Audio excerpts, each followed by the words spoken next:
You are looking at Julian's pronunciation guide, where we look at how to pronounce better some of the most mispronounced words in the world, like this other curious word. But how do you say what you're looking for today? Let's learn once and for all how to pronounce the name of this gland and related dysfunction. Yes, it's a chronic disease that is fairly common. If you want to learn more medical terms, stay tuned, I've got more.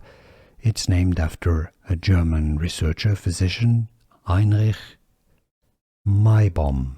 Yes, from German, Meibomian. Therefore, it's pronounced the Meibomian gland, not Meibomian or Meibomian.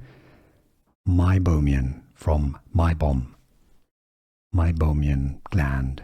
And now you know it's easy, right? Here are more videos on how to pronounce more confusing words and names too many mispronounced. Like this video if you found it useful. I appreciate your support. I'll see you soon and thanks for watching.